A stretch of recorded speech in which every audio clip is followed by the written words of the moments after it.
Hey guys, we are going to be picking up with chapter 3 of My Grandmother Asked Me to Tell You She's Sorry. Last time we read, we learned that Elsa's grandmother is sick, sounds like with cancer, based on the treatment she's getting. Last time we spoke in real life, we thought that we were only going to be doing this for 2 weeks, and now we know that it's going at least until April 20th. So all the more reason to keep ourselves occupied with a good book. Anyway, chapter 3, Coffee. There's something special about a grandmother's house. You never forget how it smells. It's a normal building by and large. It has 4 floors and 9 flats, and the whole block smells of Granny and coffee, thanks to Leonard. It also has a clear set of regulations pinned up in the laundry, with the heading for everyone's well-being, in which well-being has been underlined twice, and a lift that's always broken and rubbish separated for recycling in the yard, and a trunk, a very large animal of some sort, and, of course, a Granny. Granny lives at the top, opposite Mom and Elsa and George. Granny's flat is exactly like Mom's, except much messier, because Granny's flat is like Granny, and Mom's flat is like Mom. George lives with Mom, and that's not always the easiest of things, because it means he also lives next door to Granny.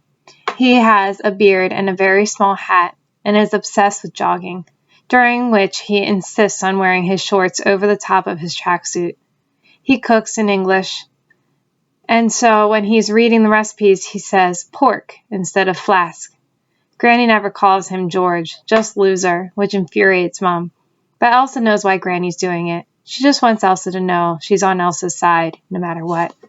Because that's what you do when you're a granny and your grandchild's parents get divorced and find themselves new partners and suddenly tell your grandchild there's a half-sibling on its way. That irritates the hell out of Mom. Is something Granny views purely as a bonus. Mom and George don't want to know if Halfie is a boy half or a girl half, even though it's easy to find out. It's especially important for George not to know. He always calls Halfie he, so he doesn't trap the child into a gender role. The first time he said it, Elsa thought he said gender troll, and ended up being a very confusing afternoon for all involved. Halfie is either going to be called Elvir or Elvira. Mom and George had decided. When Elsa told Granny this, she just stared at her. Elvir? It's the boy version of Elvira. Elvir, though? Are they planning to send him to Mordor to destroy the ring, or what? This was soon after Granny had watched all the Lord of the Rings films with Elsa, because Elsa's mom had expressly told Elsa she wasn't allowed to watch them. Obviously, Elsa knows that Granny doesn't dislike Halfie, or even George, really. She just talks that way because she's Granny. One time, Elsa told Granny she really did hate George, and that sometimes she even hated Halfie, too.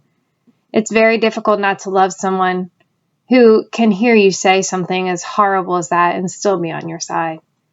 In the flat under Granny's live Britt Marie and Kent. They like owning things, and Kent especially likes telling you how much everything costs. He's hardly ever at home because he's an entrepreneur, or a Kentrepreneur, as he likes to joke loudly to people he doesn't know. And if people don't laugh right away, he repeats it even louder, as if their hearing is the problem. Sounds familiar. Britt Marie is almost always at home, so Elsa assumes she is not an entrepreneur. Granny calls her a full-time nag bag who will forever be the bane of my life. She always looks a little like she just popped the wrong chocolate into her mouth. She's the one who put up the sign in the laundry with that for everyone's well-being bit on it. Everyone's well-being is very important to Britt Marie, even though she and Kent are the only people in the house with a washing machine and a tumble dryer in their flat. One time, after George had done some laundry, Britt Marie came upstairs and asked to have a word with Elsa's mom. She'd brought a little ball of blue fluff from the tumble dryer filter, which she held out towards Mom, as if it were a newly hatched chick, and said, "I think you forgot this when you were doing the laundry, Ulrika." And then when George explains that it was actually he was in charge of their laundry, Britt Marie looked at him and smiled, though she didn't seem very genuine about it. And then she said, "How very modern," and smiled well-meaningly at Mom, and handed her the fluff and said, "For everyone's well-being, in this Leaseholders Association, we clear the dryer filter when we finish, Ulrika." It actually isn't a Leaseholders Association yet, but it's going to become one. Britt Marie is at pains to point out. She and Kent will see it done, and in Britt Marie's Leaseholders Association, it's going to be very important to keep to the rules. That is why she is Granny's antagonist. Elsa knows what antagonist means, because you do if you read quality literature. In the flat opposite Britt Marie and Kent lives a woman with a black skirt. You hardly ever see her except when she scurries between the front entrance and her door early in the morning and late at night. She always wears high heels and perfectly ironed black skirt and talks extremely loudly into a white cord trailing from her ear. She never says hello and she never smiles. Granny says that her skirt is too well ironed, and if you were a cloth hanging off that woman, you'd be terrified of getting yourself creased. Under Britt Marie and Kent's flat live Leonard and Maud. Leonard drinks at least 20 cups of coffee per day and always looks triumphantly proud every time his percolator is turned on. He is the second nicest person in the world, and he's married to Maud. Maud is the nicest person in the world, and she has always just baked some cookies. They live with Samantha, who's almost always asleep. Samantha is a Bichon Frise, but Leonard and Maud talk to her as if she wasn't. When Leonard and Maud drink coffee in front of Samantha, they don't say they're having coffee. They call it a drink for grown-ups. Granny says they're soft in the head, but Elsa just thinks they're nice. And they always have dreams and hugs, and dreams are a kind of cookie. Hugs are just normal hugs. Opposite Leonard and Maud lives Alf. He drives a taxi and always wears a leather jacket under a layer of irascibility. His shoes have soles as thin as grease-proof paper because he doesn't lift his feet when he walks. Granny says he has the lowest center of gravity in the entire bloody universe. In the flat under Leonard and Maud live the boy with a syndrome and his mom. The boy with a syndrome is a year and a few weeks younger than Elsa and never speaks. His mother loses things all the time. Objects seem to rain from her pockets like a cartoon when the crook gets frisked by the police and the pile of stuff from his pockets ends up bigger than they are. Both the boy and his mother have very kind eyes. Not even Granny seems to dislike them. And the boy's always dancing. He dances his way through his existence. In the flat next to theirs, on the other side of the lift that never works, lives the monster. Elsa doesn't know what his real name is, but she calls him the monster because everyone is afraid of him. Even Elsa's mom, who isn't scared of anything in the entire world, gives Elsa's back a little shove when they're about to walk past his flat. No one ever sees the monster because he never goes out in the daytime, but Kent always says people like that shouldn't be let loose. But that's what happens when the authorities go for the soft option. People in this bloody country get psychiatric care instead of prison. Britt Marie has written letters to the landlord demanding that the monster be evicted in view of her firm conviction that he attracts other substance abusers into the building. Elsa is not sure what that means, and she's not even sure Britt Marie knows. She asked Granny one day, but she just went a bit quiet and said certain things should be left well alone. And this is a Granny who fought in the war without end, a war against the shadows in the land of the almost awake, and who has met the most terrifying creatures that have been dreamed up in an eternity of 10,000 fairy tales. That's how you measure time in the land of almost awake, in eternities. There are no watches in the land of almost awake. So time is measured according to how you feel.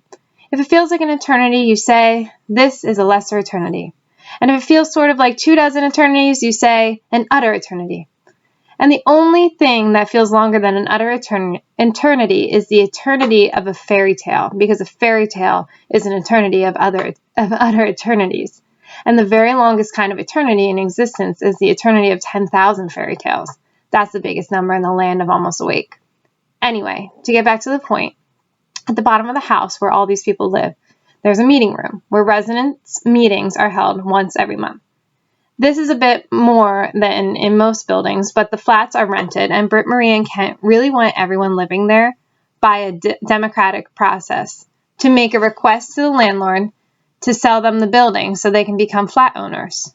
And to do that, you must have residents' meetings, because no one else in the house actually wants to be a flat owner. The democratic bit of the democratic process is the one Kent and Britt Marie like the least, you might say. And the meetings are obviously terrifically boring. First, everyone argues about what they were arguing about in the last meeting. And then they all look at their agendas and argue about when to have the next meeting. Then the meeting is over. But Elsa still goes there today because she needs to know when the arguing starts, so no one notices when she sneaks off. Elsa arrives early. Kent hasn't got there yet, because Kent is always late. Alf hasn't arrived either, because Alf is always exactly on time. But Maud and Leonard are sitting at the big table, and Britt Marie and Mum are in the pantry discussing the coffee. Samantha is sleeping on the floor. Maud pushes a big tin of dreams towards Elsa. Leonard sits next to her, waiting for the coffee. Meanwhile, he sips from a thermos he has brought with him. It's important to Leonard to have a standby coffee available while he's waiting for the new coffee. Britt Marie is by the kitchen counter in the pantry with her hands clasped together in frustration over her stomach. While she looks nervously at Mom, Mom is making coffee. This is making Britt Marie nervous because she thinks it would be the best if they waited for Kent. Britt Marie always thinks it would be best to wait for Kent, but Mom is not so big on waiting. She's more about taking control. Britt Marie smiles well-meaningly at Mom. Everything all right with the coffee, Ulrika? Yes, thanks, says Mom curtly.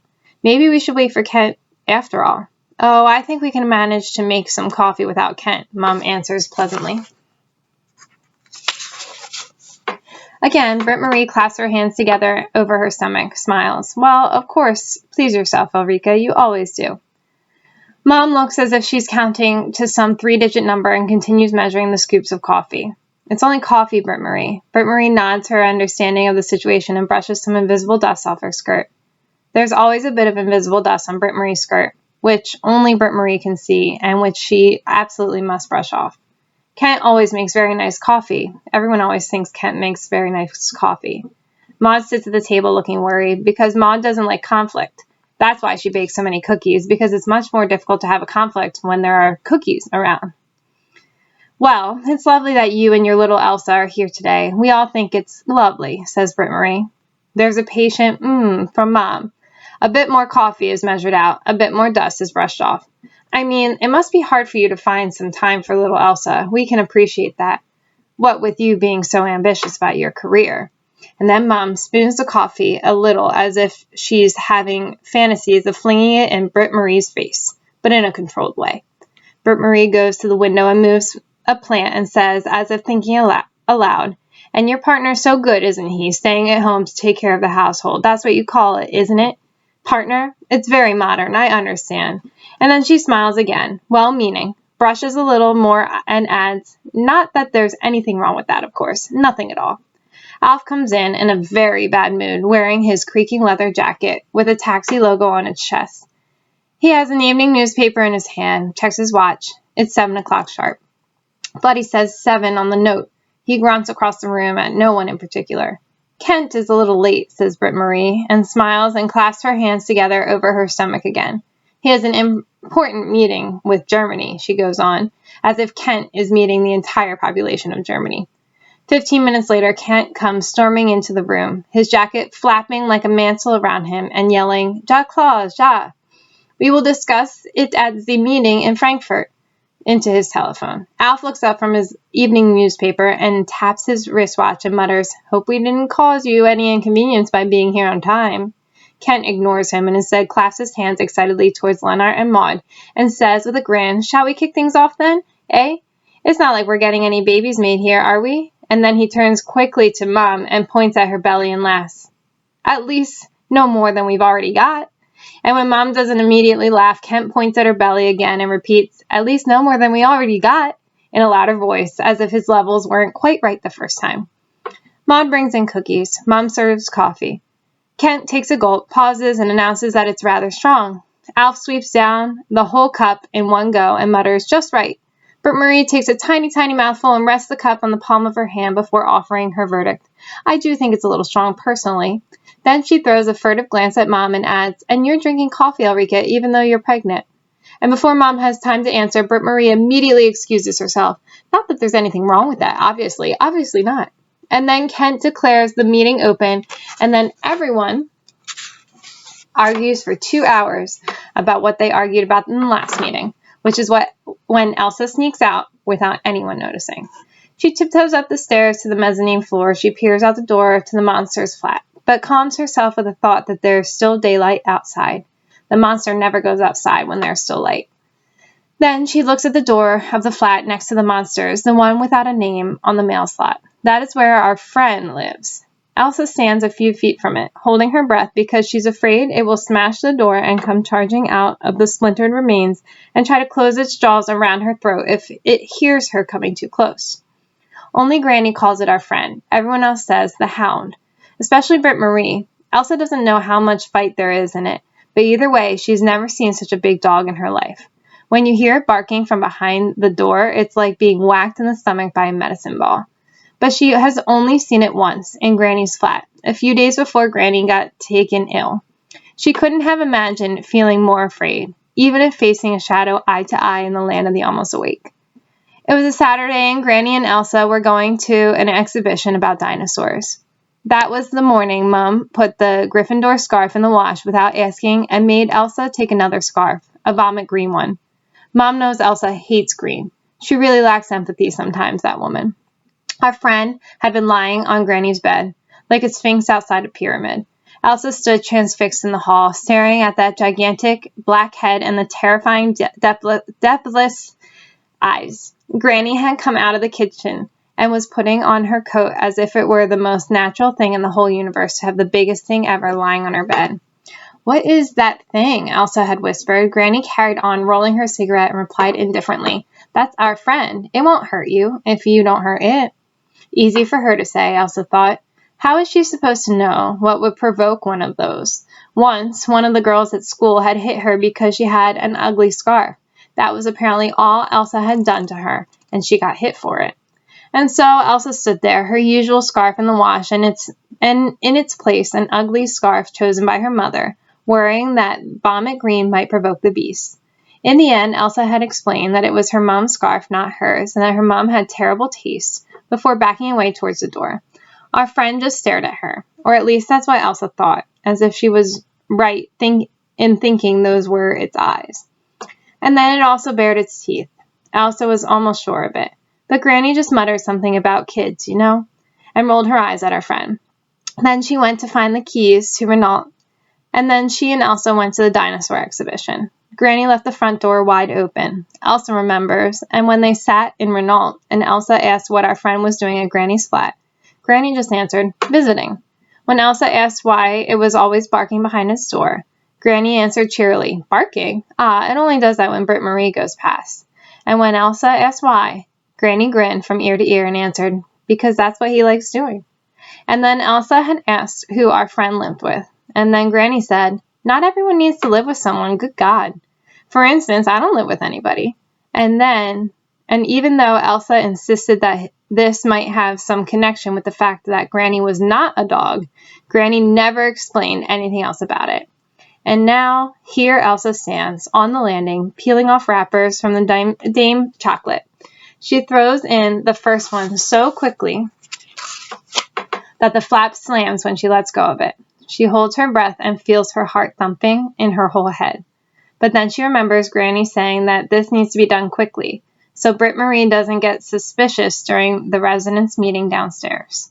Britt Marie really hates our friend. Elsa tries to remind herself that, in spite of it all. She is a knight of Miamis, and after that, she opens the mail slot with more courage. She hears its breath. It sounds like there's an avalanche going on in its lungs. Elsa's heart thumps until she's sure our friend will feel the vibrations through the door. My granny says to tell you she's sorry for not bringing you any sweets for such a long time, she says diligently through the mail slot, removing fistfuls of wrappers and dropping them on the floor. Then she hears it moving and snatches back her hand, startled. There's a silence for a few seconds. She hears the abrupt crunch of our friend taking the chocolate in its jaws. Granny's ill, Elsa explains while it's eating. She isn't prepared for the way the words tremble as they come out of her. She convinces herself that our friend is breathing more slowly. She empties in more chocolate. She has cancer, whispers Elsa. Elsa has no friends, so she isn't quite sure of the normal procedure for these types of errands. But she imagines that if she did have friends, she'd want them to know if she had cancer, even if they happen to be the biggest things of anything. She sends her best and says sorry. She whispers into the darkness and drops the rest of the chocolate and gently closes the flap. She stays there for a moment, looking at our friend's door, and then at the monsters. If this wild animal can be hiding behind one of the doors, she doesn't even want to know what might be behind the other. Then she jogs down the stairs to the front entrance. George is still doing the laundry in the meeting room. They are all drinking coffee and arguing, because it's a normal house, by and large. So we got to know a little bit about who lives near Elsa, and she got to complete her first task from her grandmother. And we'll see where this story goes. Take care, all. Until next time.